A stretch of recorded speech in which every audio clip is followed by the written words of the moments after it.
Hello, everybody. This is Tetrafolium, and I'm here to do a little bit of a speed blitz on the last three games of the regular season. So, where we last left off, I believe I'm sitting at a 3-2 record.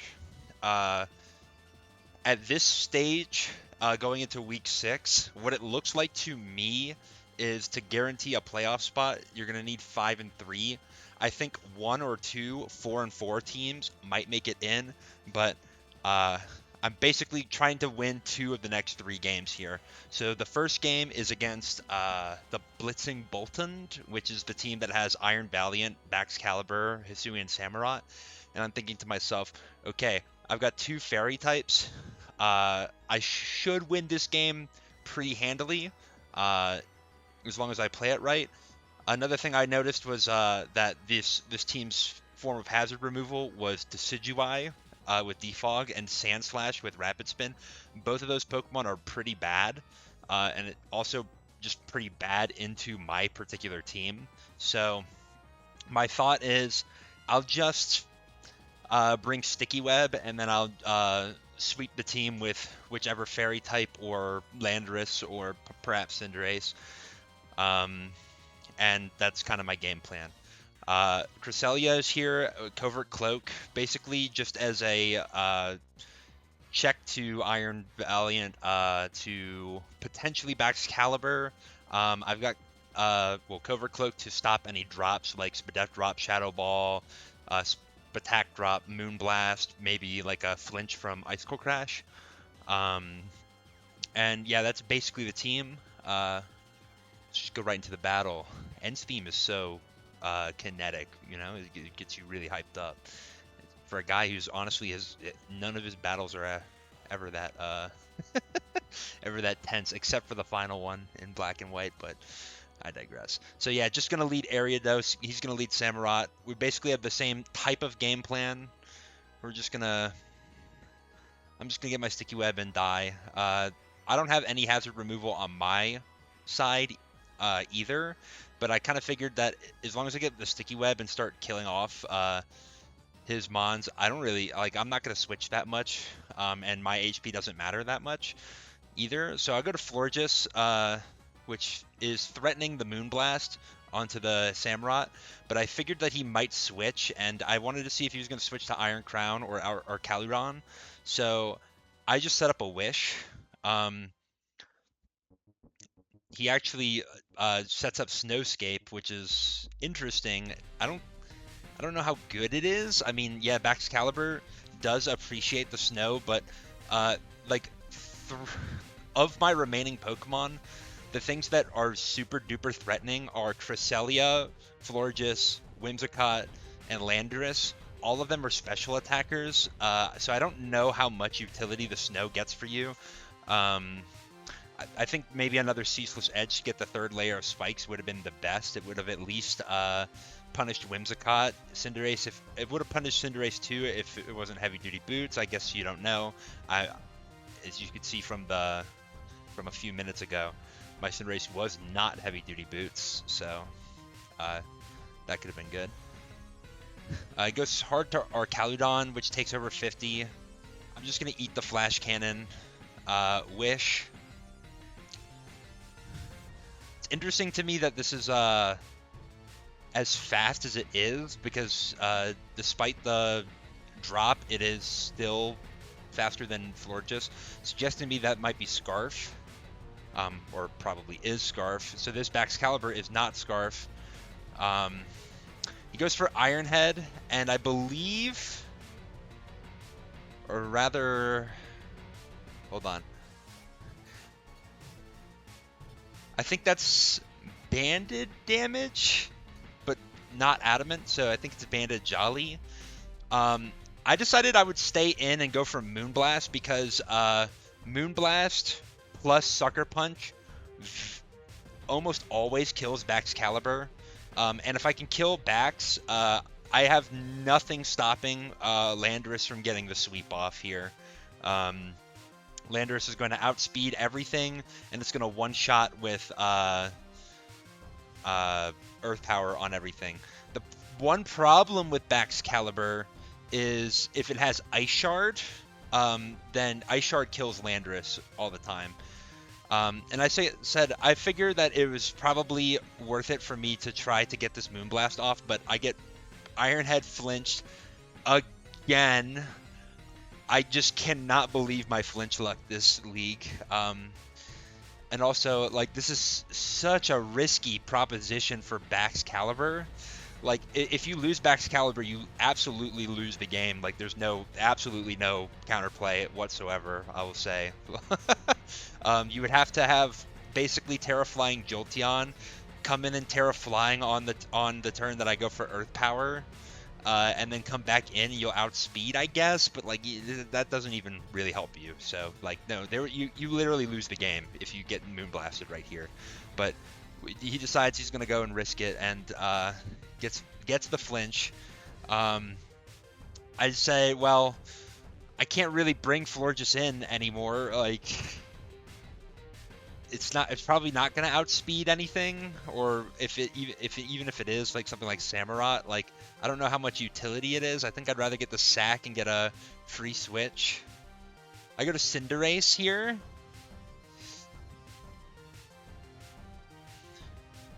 My idea basically was to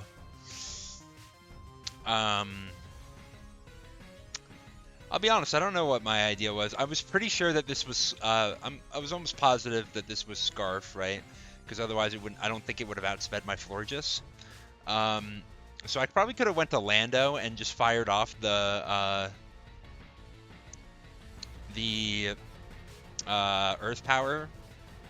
Just go ahead and take it. I guess a thought that I had was maybe he might outspeed my Lando with Scarf, and I didn't want to get Iron-Headed again and then like another flinch. But I go for U-turn. It plays out wonderfully for me. I Earth Power and just kill off the Samurott. He goes straight to Baxcalibur, telling me that he's almost for sure got Ice Shard. Ice Shard's there, and I take it pretty well.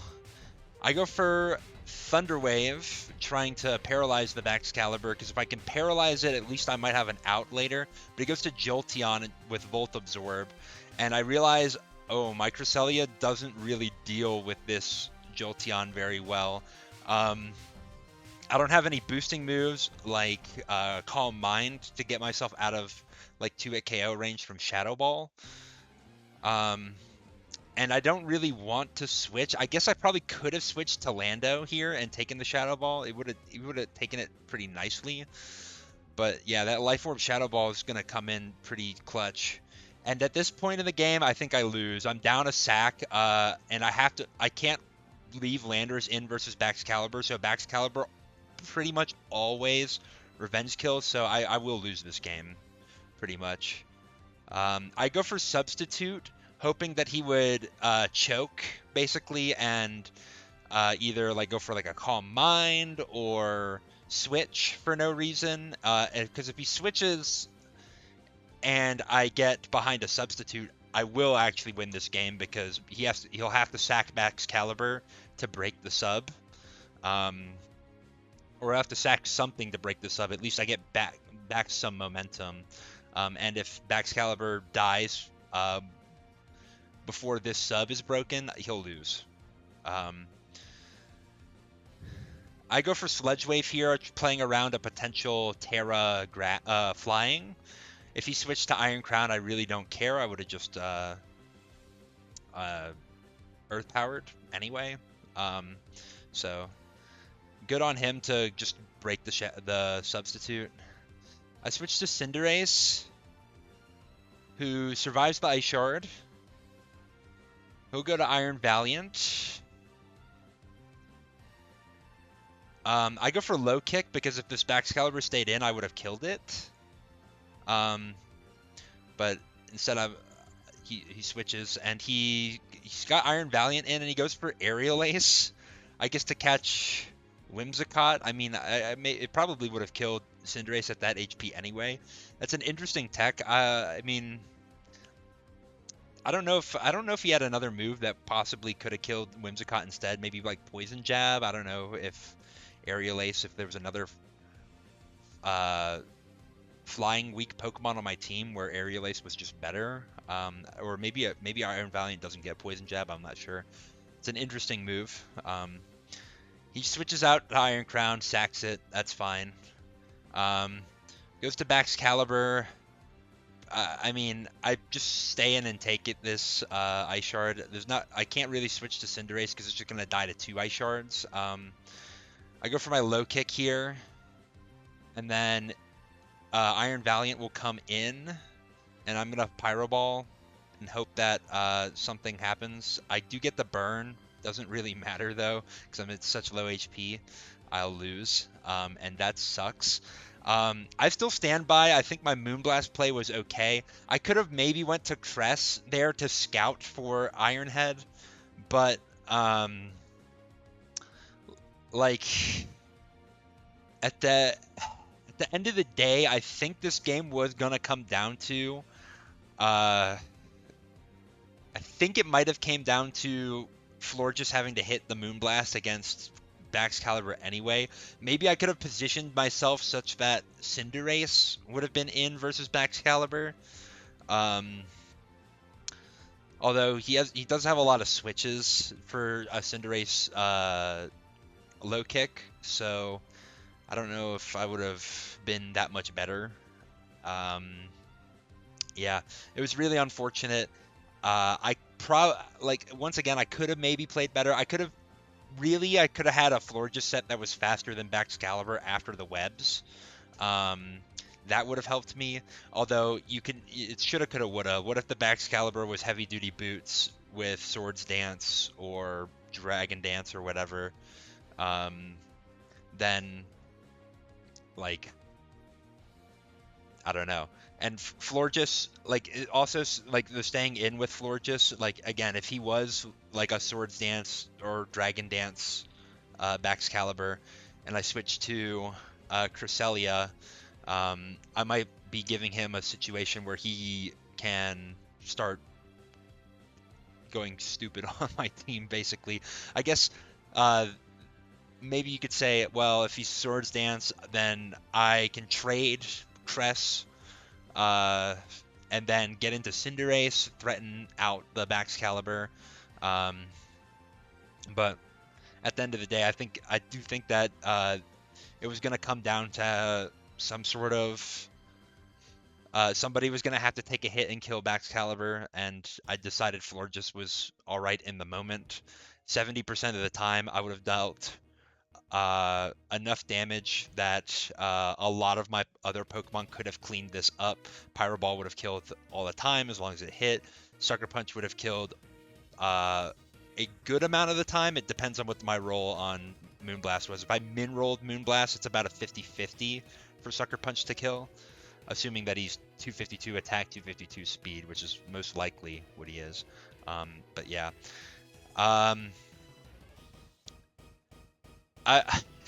This is the part where I would say, like, well played to my opponent, because that's the nice thing to do. I think the Bax play was way too risky though, because once again, if the flinch didn't happen, probably like most of the time you lose this game. So I would say, yeah, like, better to learn something in a win than a loss.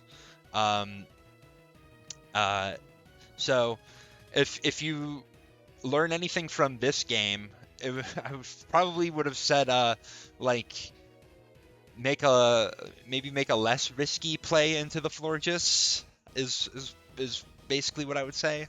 If I was a fast Florges and I got my Moonblast off before you even got your Iron Head off, that could have been bad. If I was modest Florges, like modest max speed or modest 252 speed Florges, I think outspeeds and will usually outspeeds. I don't know. Maybe you could have been Jolly Scarf. I don't know. But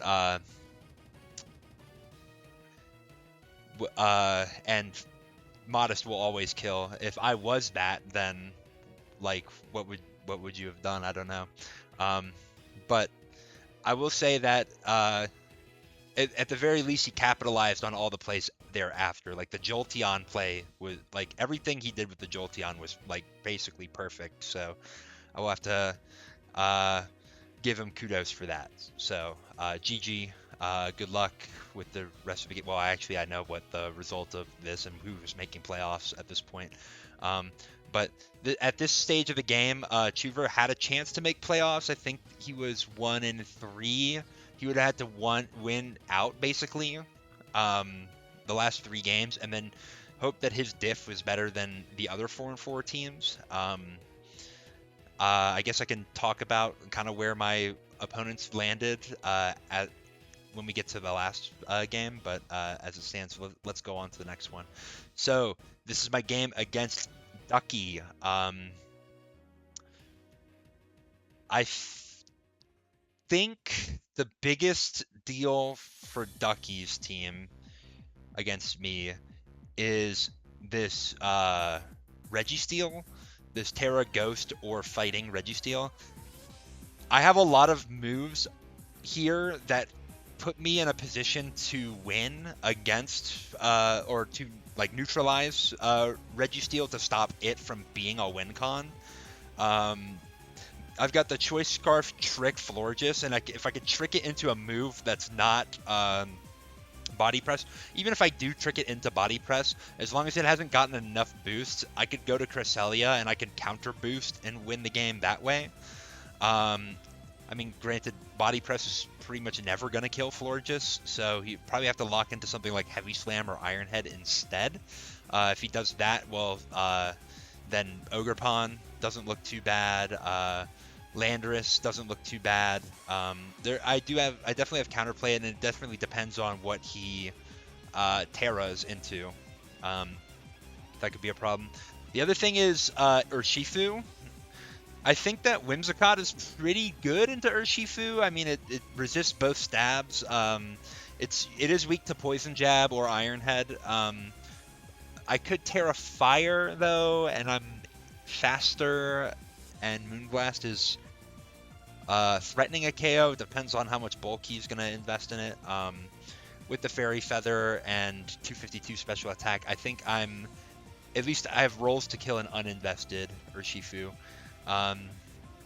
But in any case, the rest of the team is pretty standard. Got the Covert Cloak, Cresselia with Calm Mind, Stored Power, Moonblast.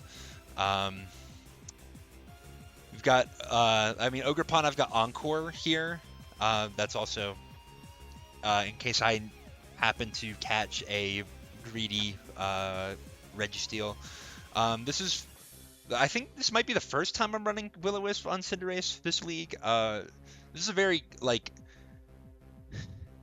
Will-O-Wisp is pretty common on Cinderace. I haven't been running it usually because, one, I don't want to miss, and two, I've usually needed a coverage move to help me hit something else on the team.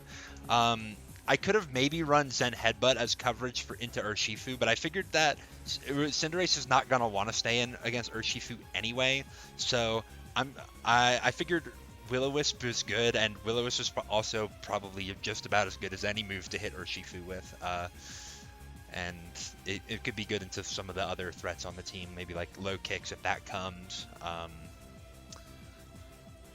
Muck, I think, is on this team. I can't remember exactly. Maybe we'll see if it's there. And then I have Landorus. I figured that Earth Power and Sledge Wave basically covered everything I wanted to hit. So the last two moves, I have Stealth Rock just because I don't have any hazards on anything else. So I figure why not. And then Gravity. He does have a flying type. I can't remember what it is off the top of my head. Maybe I should be looking at the team sheets real quick to remind myself, but we're blitzing, so let's just get on to the game. Whoops, let's switch the viewpoint. Yeah, there you go. These are the two levitators, and being able to hit either of these with Earth Power could be really good. All right, so we do see no Registeel, but we do see Low Kicks, which is the other Terra Captain. It's kind of scary. If it's Choice Banded First Impression, it can almost get a pick on anything. I think Cinderace might be able to live it at full. and Lando might be able to live it at full. And maybe Florges, but the rest of my team probably just straight up dives to it. So here we go. We're gonna go Urshifu into Whimsicott, and I don't Terra, and I get Scarf Poison jabbed, which was really stupid of me. I know I should have Terra Fired. If I Terra Fired, I live all the time, and then my Moonblast will get in. If he's no investment, he's probably going to die. If he's heavily invested, well, then he doesn't have very much attack anyway. And then it's a pretty free switch to something like Cresselia thereafter. There was no reason for me not to Terra there. I guess I kind of just figured, I mean, I don't know if he would lead a Scarf or Shifu. That doesn't make a lot of sense. Usually seems kind of risky if I go into something that's like Ogerpon, I don't know. I guess Ogerpon could get Poison Jab, but I think Ogerpon lives that and would have smashed him back. I guess you have a pretty good switch in with Moltres, so I don't know. Probably not as bad as I'm like kind of painting it to be, but it does give me a lot of information for the late game. I'm like, okay, I know this is Scarf, so I can play around that later, which is, I guess, good, but I didn't have to sack Whimsicott to find that out. I could have definitely Terra-Fired. There was no reason really for me not to. I guess I didn't because I was like, oh, I might be able to save it and surprise something later, like the low kicks. But whatever. I go to Landorus because you're locked into Poison Jab, and I really don't care if you Poison Jab me. I go for Stealth Rock because, there are a lot of switches that for Earth Power, and I don't want to Gravity right away. So getting up my rocks, I think, is the best value proposition for me. None of these Pokemon can defog the hazards away, so rocks are here to stay. I don't want Illumise to Encore me, so I switch. He does go for Encore, so good switch for me. And I don't want to get Thunder Wave, so I switch back to Lando.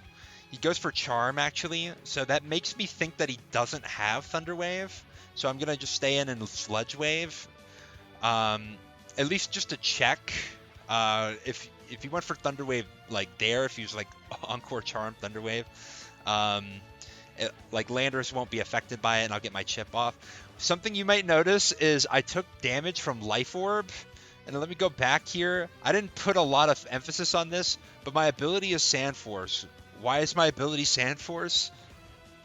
Simply because I forgot to change it to Sheer Force. That was there's no reason for it to be Sand Force at all. I just made a mistake, and I was like, uh-oh, this is really going to come back to bite me, and I need to win this game badly to make playoffs, so that's tough. I go to Ogerpon here because I do not want to let the Urshifu Surging Strikes. He goes for U-Turn, which deals a lot of damage, and then back to Illumise. I kind of figure at this point that this thing either doesn't have Thunder Wave, or if you're going to Thunder Wave something, might as well Thunder Wave my almost dead Ogerpon. He actually goes for Charm, and Ivy Cudgel, which puts him pretty low. He's going to Roost. I'll U-Turn. I get a crit there. The crit's, I guess, nice because I get a pick of what I'm going to do, but Pyro Ball is always going to kill Illumise kind of no matter what it's at. I guess maybe Charm could change the roles. I don't know how much -2 Pyro Ball would have done. It may not have killed from like the high 40s or low 50s that it would have been at if I didn't get that crit. So in comes Latios. As we learned from earlier in the season, these Lati twins, they like that agility weakness policy set, and I refuse to lose to it. So he does go for agility, which tells me, yeah, this is definitely weakness policy. So I made the right play here. He goes for substitute. I Calm Mind. The one problem with this set, like with agility substitute, you cannot fit Calm Mind on this set.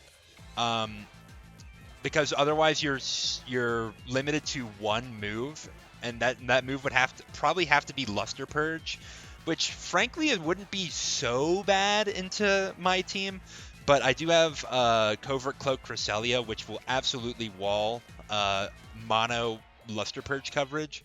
And if it doesn't have a way to boost itself outside of weakness policy, it's going to wall Dragon Pulse coverage as well. I Moonblast to break the sub. Notably, if you hit a super effective move into the substitute, that does not proc the weakness policy. So I'm pretty safe to do that. I decide I'm going to Moonblast again. Mostly, I'm trying to stop low kicks from being able to switch in.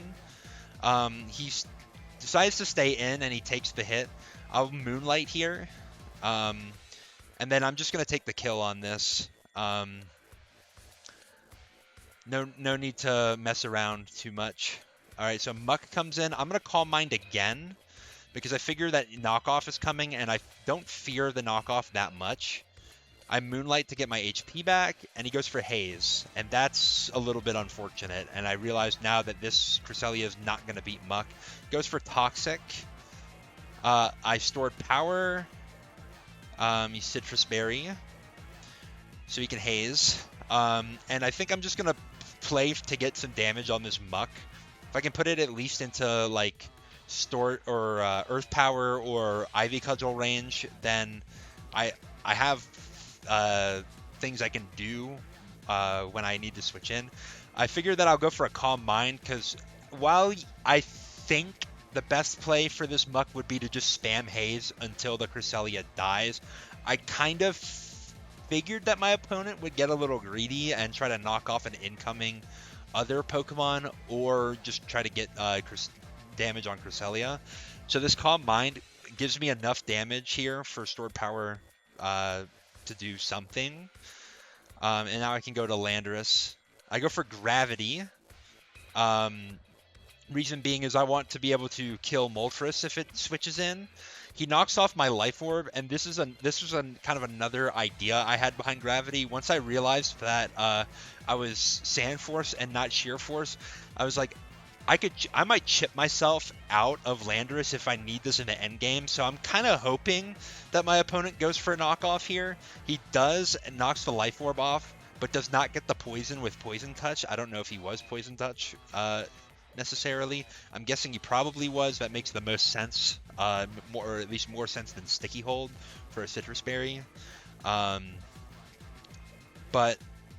yeah. I do get the knockout there. He cannot go to Moltres hard because I will just Earth Power and maybe kill it. Because I'm not Sheer Force, it actually has rolls to not kill, depending on what the Moltres EVs are, which is not nice. So he goes to Urshifu. I decide I'm going to stay in because I don't think that you're going to risk going for Aqua Jet when I still have Ogerpon in the back, which was a great call by me because I get the Earth Power and do a lot to this. This is probably especially defensive Moltres, but doesn't matter. I'm faster than it anyway. And at this point, I can go ahead and sack Lando to close combat. Reason why I sack Lando here instead of trying to switch into Ogerpon or Florges or someone. Well, if I switch into Florges and he goes for Surging Strikes, it I think will 2-hit KO me. So that would be a throw.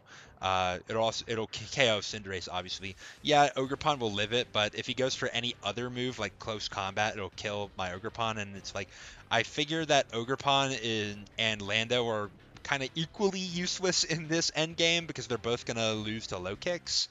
I guess Landorus is a little bit faster. I mean, they're both faster than low kicks. So they're equally useless, but also equally good against it. I don't know. I figured let me just sack Landorus here, make this easy. Oh, well, I know he's locked into close combat, so obviously Florges is gonna live that. He has to go for it, though, because he cannot afford to go into low kicks and sack it. And then he can't lock himself into any one move to beat me. If he locks himself into Poison Jab, well, Poison Jab wouldn't kill Florges from full anyway. It won't kill Cinderace, so Cinderace has an opportunity to get a Will-O-Wisp or some other move off on him, uh, it will kill Ogerpon. That's true.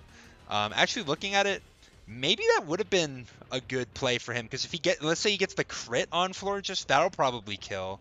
And then my Cinderace, I don't know if he probably doesn't know for sure what my coverage moves are, but I don't really have a great move to hit Urshifu. I would have to basically Pyro Ball it out, which maybe there are opportunities for me to lose the game if I have to do that. But instead, he goes to low kicks here. I decide I'm just gonna stay in because like I do not want to give him a strong leech life into anything, and Cinderace I figure is probably gonna pick up the end game here against low kicks. It's got Sucker Punch to be faster. If he Terras into not a dark type, and he actually Terra grounds.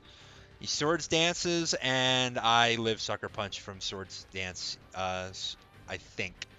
And he doesn't even bother to go for it. I just Moonblast and win. If he was, maybe if he was 252 Adamant, it could have killed. I don't know all these rolls off the top of my head. But let's say, for example, he crits or gets the kill some other way or whatever, and kills off the Florges. I can play the Sucker Punch game with Cinderace. I don't have to worry about his Sucker Punch because I'm just faster, so mine will go off first. I've got 8 Sucker Punches to play with, and so as long as I get one of the 8 plays right, I should win the game. And I'm the type of person, I will go for Sucker Punch many times in a row. Now, I'm not the type of person who goes for it 8 times in a row. I think usually after like the 3rd one is when I'm starting to think about it. I might flip a coin. I might listen to my gut, do a lot of things. But yeah, this was a little bit closer than it seemed. I think that some like slightly different plays and good luck could have swung this in my opponent's favor. I think I played this pretty well. I mean, the big mistake was to not have Sheer Force on Landorus. That like complicated some things here. It would have been a little bit less complicated. I would have had a little more health and done a little more damage. I probably would have killed the Moltres, for example, in one shot. Had I had Sheer Force. And then the biggest mistake by me was to not Terra my Whimsicott right away. I should have done that. That would have made this endgame a lot simpler. And then just, yeah, I stuck to my plays. The biggest good play on my part was to not U-turn on the Latios. If I U-turn on the Latios, I almost certainly would have lost the game. But I didn't, so thankfully for that. You know what? It was losing that last game because I figured that going to Cresselia against the Daxcalibur may have given me a slightly better chance to win that game. And also the Shroomfy game earlier where I got called out basically on that weakness policy play that led me to make this decision. So it is better to learn in a win, and I guess I did learn in a win against Shroomfy, but you have to learn. And I think I learned. I was pretty proud of myself for this. And I will learn to check my abilities because, oh man, that could have went really bad for me. But yes, thank you, Florges, for being so good to me this season, even though I think you're definitely, you're negative.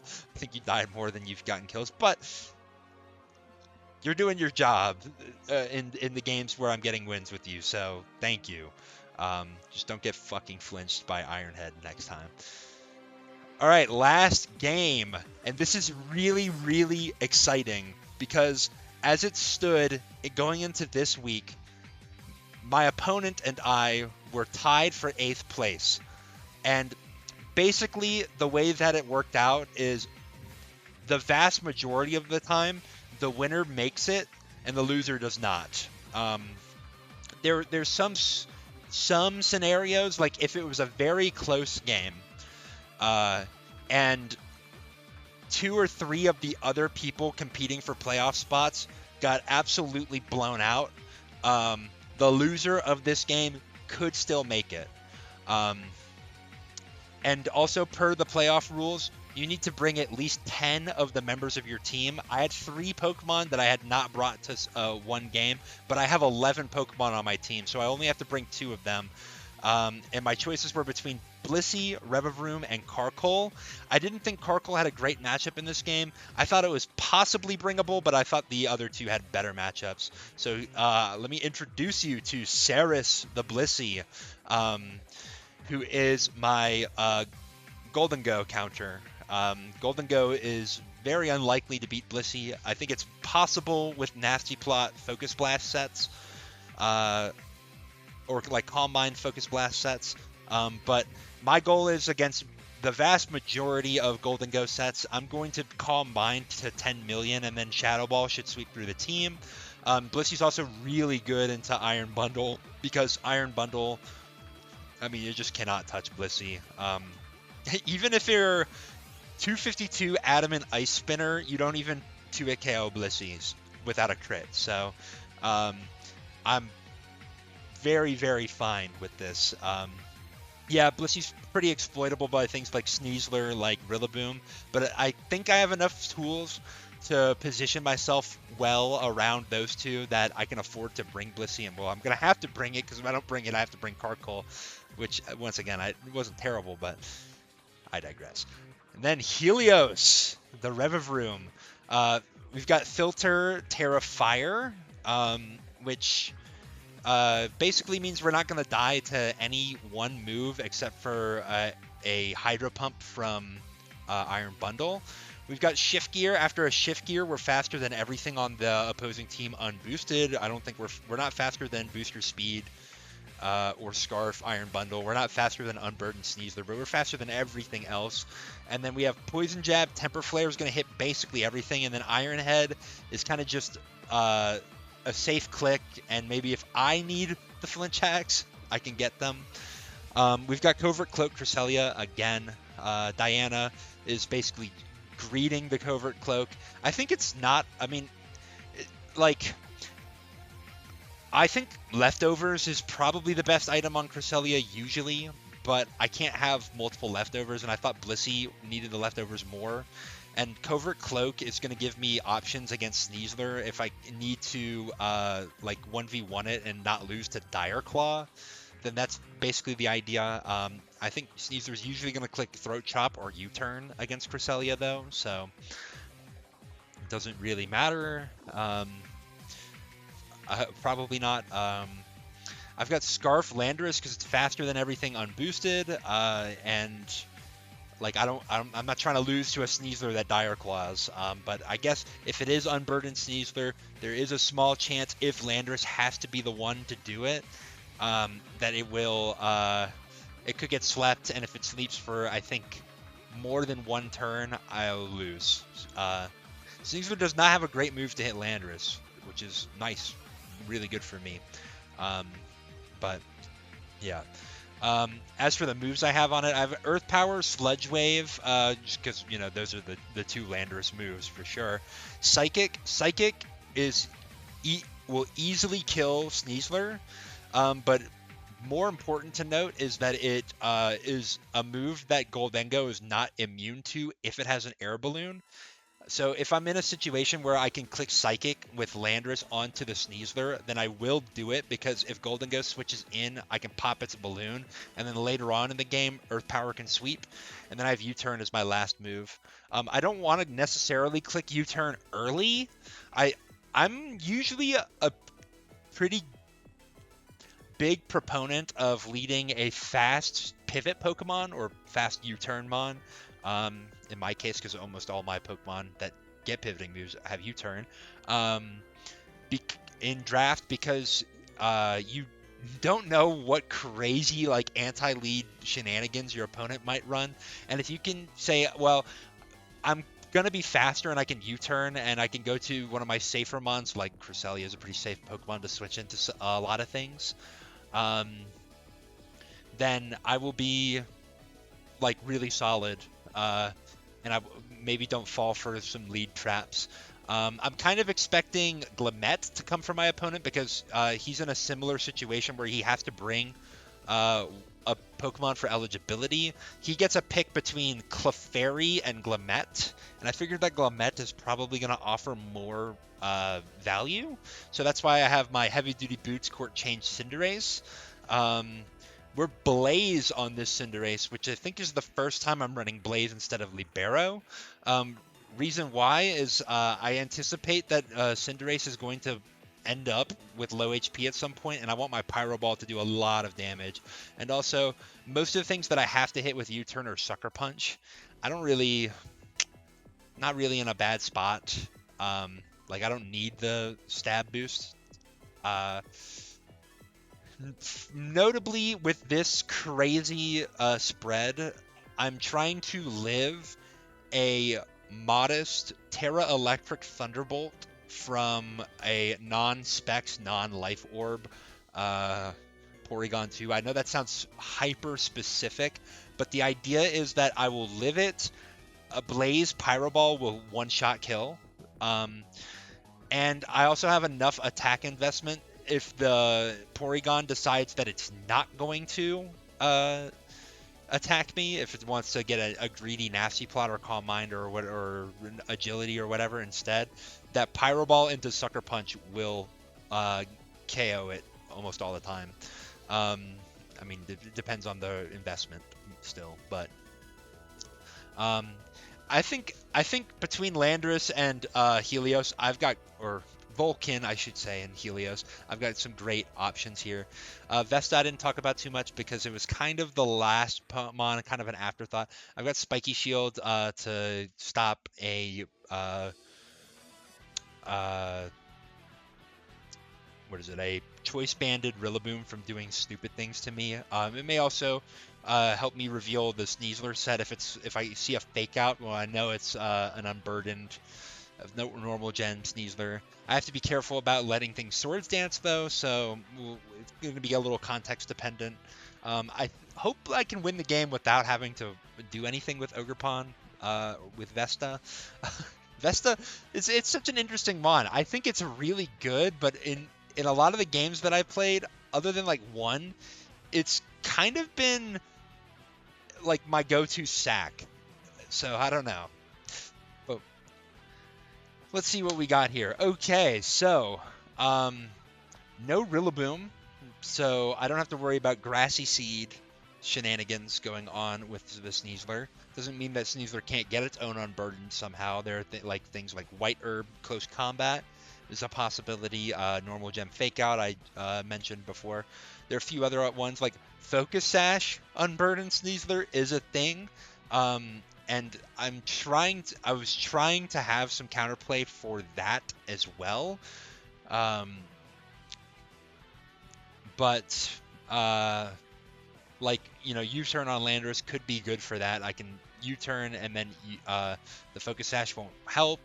I could court change Spikes if Glamet had come, and then that I don't have to worry about that anymore. But he actually chooses to bring Clefairy, which is very strange. Not to say that Clefairy is like completely useless, but like I thought Glamet probably offered more utility. He's got the probably Terra Ice Hitmontop based on how he likes to use it in previous games. The Terra Ice Triple Axle. Probably just a spin. And then Incineroar is actually a little bit scary for my team. Like my two defensive tanky mons don't love to stay in versus it. And then things like Helios doesn't hit it particularly hard. I mean, I don't have high horsepower for it, which is maybe I should have had that instead of Iron Head. But yeah, I can. It can give me some it can give some trouble for me. I might have to sack something to it to be able to get Landorus to threaten it out. But we will see what happens here. So I lead Lando. Like I said, the lead U-turn is a pretty decent strategy. But because I'm not Life Orb, uh, or because I'm Scarf, meaning that I'm not Life Orb, meaning I'm not going to take chip from going for U-turn, I decide I'm going to hard switch and preserve that piece of information. I think it's important to do something like that because it's going to change how my opponent will play the mid and end game, not knowing if my Landers is Scarf. Um, I also could not have gone for Sludge Wave there because if this is Spadef Clef, it actually doesn't even quite get to it KO'd. And if it has Ice Beam, it will absolutely destroy my Landorus, and I just cannot afford that. It actually goes for Knockoff. Knockoff would have been equally as bad as Ice Beam for Landorus, because if it gets knocked off, it's not Scarf, and it's slower. It's slower than Iron Bundle and Sneasler, and I'm going to need it for those. I go for Shadow Ball, basically just trying to get a switch on something else. He goes for Stealth Rock. And at this stage, I have Stealth Rock on my Blissey. I could rock back, but I decide that it might be better for me to not do that so that I can come in with Cinderace and Court Change later. That way I can get rid of hazards off of my side of the field. So I just go for another Shadow Ball. I get the Spadef drop on Hitmontop. Kind of matters because I can go to Cresselia and easily threaten this. It goes for Triple Axle and it does basically no damage. Hard switch to Incineroar. I Moonlight. I don't want to take this knockoff, so I go to Ogerpon, and this is what I'm talking about, sacking the Ogerpon here. He goes for Trailblaze. I calced this, and it looked like it was a no attack investment in Incineroar, which is really strange for a Trailblaze set. I said, okay, that's fine. I'll just take my Ivy Cudgel. And I do a pretty good amount of damage to the Hitmontop. Yes, I'm still watching. Dang. I hate when the YouTube playlist does that. You just keep playing. Guess they didn't want us to hear the Ether Foundation. We're not worthy of the Dami Mommy Luzamine, or I don't even remember. Is that her name? I was thinking that was so egregious, and I maybe don't want to say that in a video, but then I said, I gotta say it. I already started saying it. That I'm not even sure if I got the name right. He's actually Salakberry Hitmontop, which is really strange. There's a potential for bulk up here, but I'm like, I'm just gonna Spiky Shield. I'm not trying to play around. And I get enough chip on here that he's dead to basically whatever. He will die to a Sucker Punch from Cinderace at this stage. I could also try to go for a second Spiky Shield. I don't think that's a great play because I only have a 1/3 chance of getting it off, but I'm just gonna go to Cresselia. He Terra Ices and goes for Triple Axle and misses, which is, I guess, a little bit unfortunate, but we saw what the damage was previously, and it would have been 1.5 times as much, so it was it did about 25%. So it would have done instead 35 to 40% if it hit all of them. I'm not really that worried about that. I can always out heal it with Moonlight, so I'm just gonna take that. He goes for Triple Axle again. He does get all 4 hits. We can see actually that was 30% total, so not even as much as I was glazing it. I go to Ogerpon again because I don't want to take a knockoff on anything. He goes for Flare Blitz, and yeah, it's pretty unfortunate for Vesta. You did your job. I mean, not really, but I actually go to Cinderace here because I want to Court Change and get the hazards off my side of the field and also get hazards onto his side of the field. Obviously, I can't go to Blissey in front of this, so that would just be really, really unfortunate. I don't think that Incineroar one-shots my Blissey, but it'll definitely two-shot it, and yeah, no reason to do that. Court Change will get rid of the hazards, and because I'm Blaze, I'll stay as a Fire type, which is really good into this Incineroar. It means that it limits its ability to click Flare Blitz into me. He goes for Knockoff. which knocks off my heavy-duty boots. I don't mind that so much because the hazards are no longer on my side of the field. Clefairy could come in later and get hazards up, which could be a problem. But another part of this idea is that if he does get hazards up with Clefairy and I switch into Cinderace, I'm in Blaze range, so my Pyro Ball will be super strong. I go for U-turn here to get out and get some chip. I go to Lando because I thought it was extremely unlikely that he would go for a knockoff. It was kind of a gamble. I'll be honest. If he did go for a knockoff, then this end game is going to get really, could get really bad for me. But he goes to Iron Bundle hard, and I notice, and this is a huge part of why getting the rocks, or at least putting the rocks on his side of the field, matters a lot for me because it tells me what item the Iron Bundle is. He didn't take any damage from this, so that tells me he has heavy duty boots. If he did take damage from it, it's possible he could have been Scarf, in which case I cannot afford to stay in with my Scarf Lando because I will almost always get outsped. I would have to go to Blissey. Which would have been fine. It would have forced him to switch out. And we could have played the rest of his game out from there. But because he's not Scarf, I'm feeling okay to go for Earth Power. Now, Earth Power will kill Iron Bundle unless it has a lot of investment. Like, it's going to need 252 HP and some Spadef. To guarantee not die to this. I guess it could make it a roll if it goes for a little less investment than that, maybe 252 HP. But I figured that 252 HP, it cannot be a thing. You are not going to run a max HP Iron Bundle against me. So I'm going to go for Earth Power, and I pick up the kill, which is really big for me. He goes to Clefairy.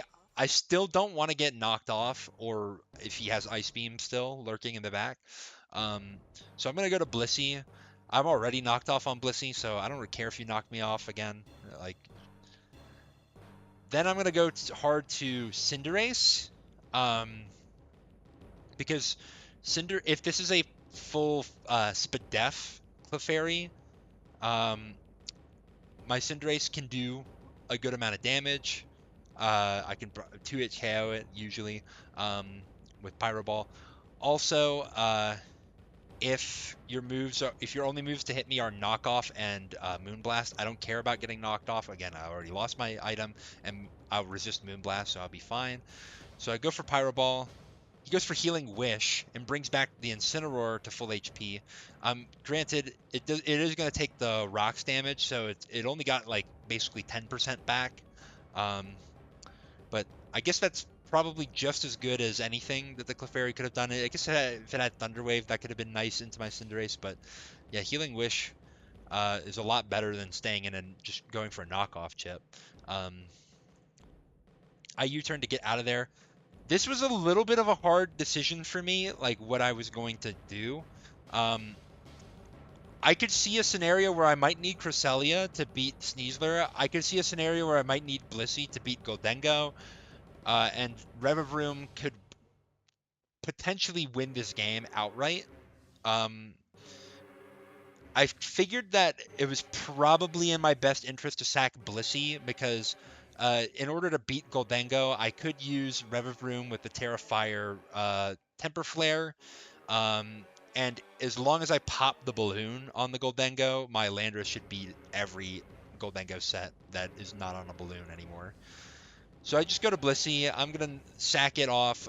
Good thing about Blissey, he's got a lot of HP, so a Flare Blitz, even to a low HP Blissey, is going to do a lot of recoil damage. And I figure at this point, with this particular Incineroar set, I can afford to go to Revavroom and Terra Fire, because I'll easily live Flare Blitz, and I get my Shift Gear off. If he went for knockoff and knocked off my expert belt, then it would change a little bit of some of the rolls. I'm not as likely to one-shot a Goldengo with Temper Flare, but that's really the only thing that it matters for. So I thought that was fine. And I can just Poison Jab and knock that out. If he went hard to Goldengo on the Poison Jab, I'm pretty much always faster than it.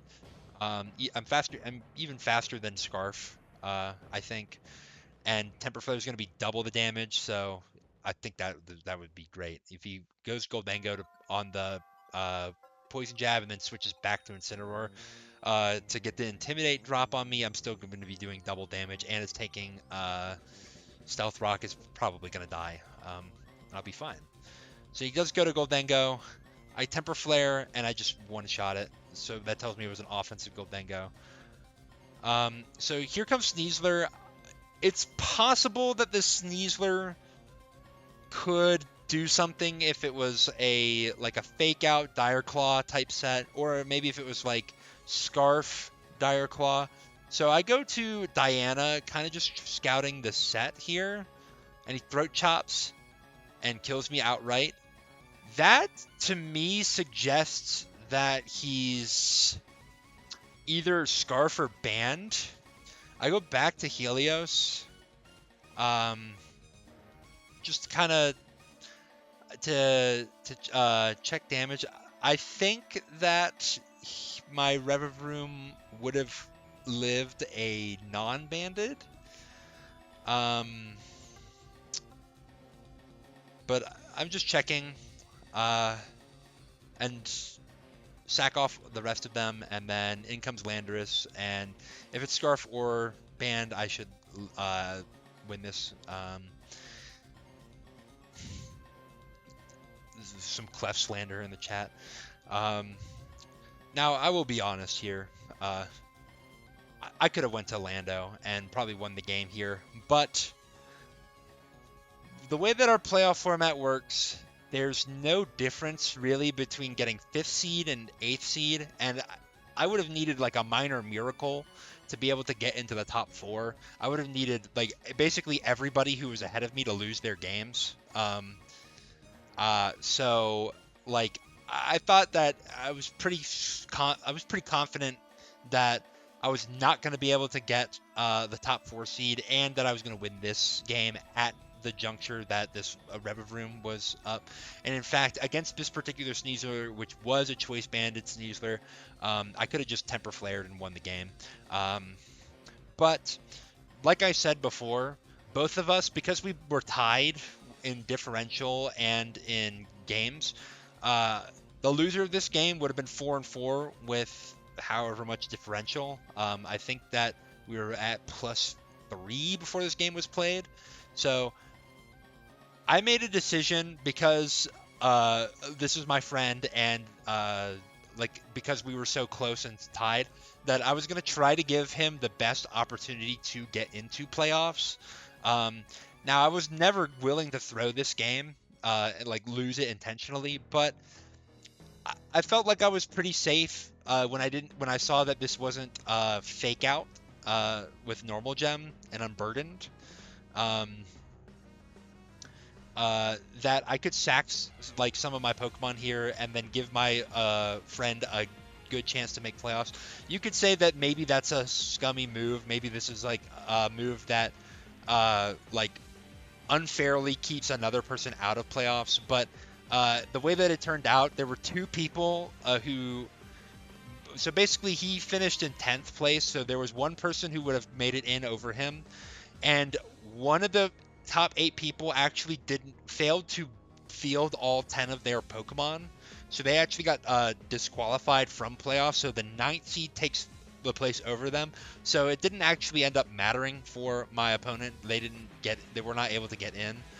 You could say that one thing that it did was it made it impossible for some teams, particularly Murph and Ducky, to make it in no matter how well they did against their opponent. Now, granted, again, they wouldn't have made it in anyway because they didn't have a high enough diff.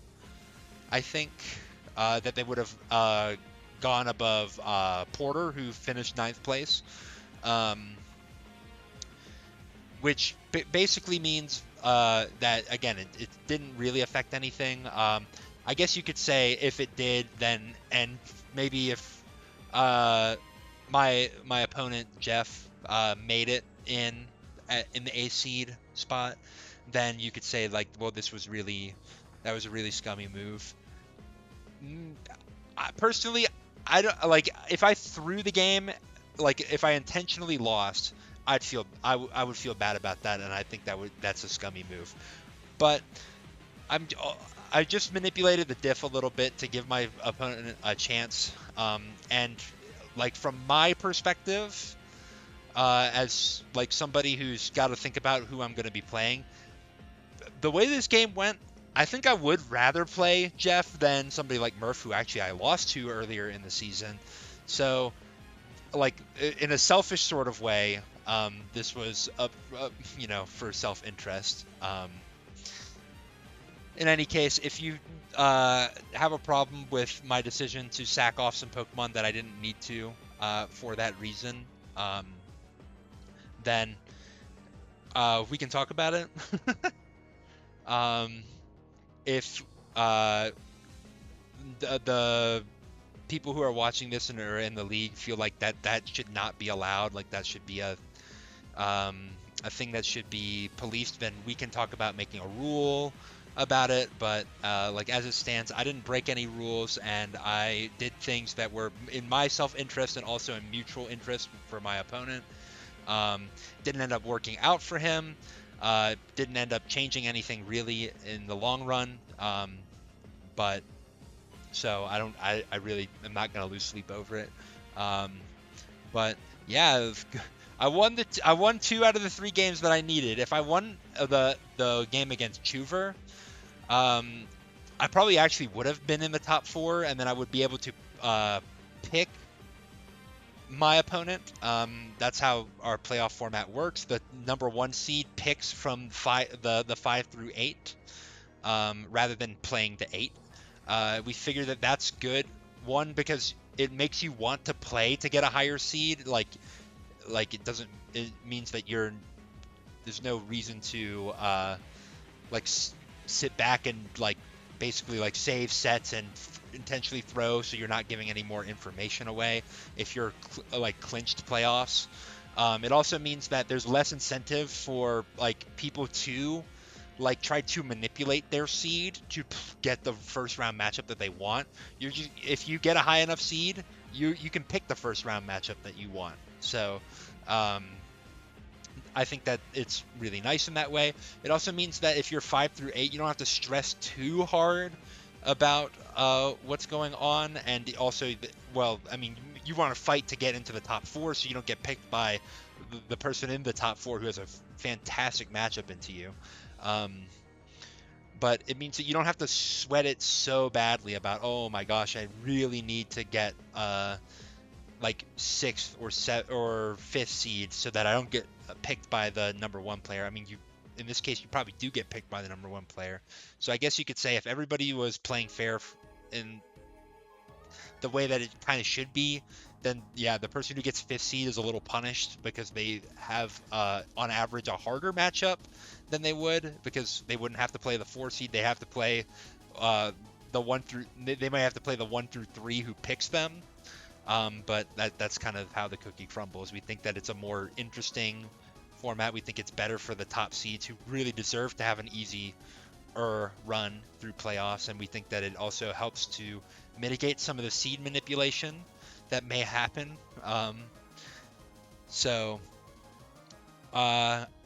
My prediction for what's going to happen for who picks to play me, it looks like Malfoy, who is the Spectria team with Iron Hands, is going to finish as the 1 seed, so he'll get the first pick. I'm guessing that he would not want to play against the Blissey team. Not to say that he has a bad matchup into my team. I think he's just got a really solid team that's got a good matchup into basically whoever he plays.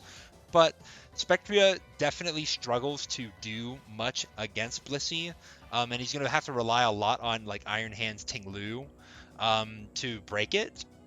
I mean, I guess Skarmory as well could do it with body press, but it seems like it could be a tougher matchup. I'm sure there's somebody else who's going to finish in the bottom 4 that he'll have a easier matchup and he'll take that instead. My guess for who's going to finish second, second or third, it's probably going to be between Bumper Eddie, who's the Palafin Rain team, and Catast, who's the Roaring Moon Deoxys Speed team.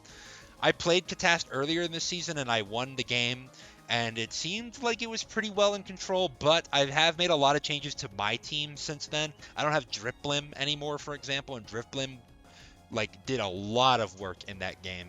It got the strength saps it needed. It forced I think it basically wasted the booster energy on Roaring Moon. I may have gotten a Will-O-Wisp off. I don't quite remember. That was so many weeks ago. Um, I don't know if Katas would want to play me again. And there's also definitely the opportunity for Katas to play a team that maybe he has an easier matchup into.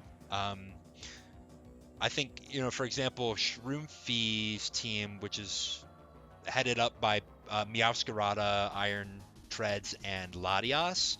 I think that that's a team that has a slightly hard matchup because Roaring Moon does really well into all of them. It's going to force Meowscarada to run Play Rough, and and possibly force Latias into like a really not comfortable Scarf set. So I think that would probably be the pick for Catast. Possible Catast could pick somebody else.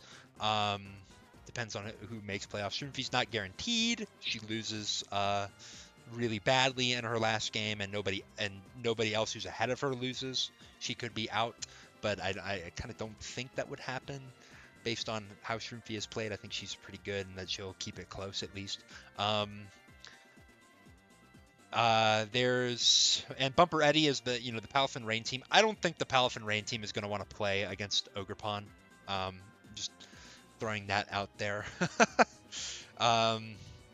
So I think most likely the person who's getting fourth place is Sukuna Gaming, which is the funny Terra Snorlax team. It's got Blaziken, Raging Bolt, and that's kind of who I'm anticipating that I'll have to play.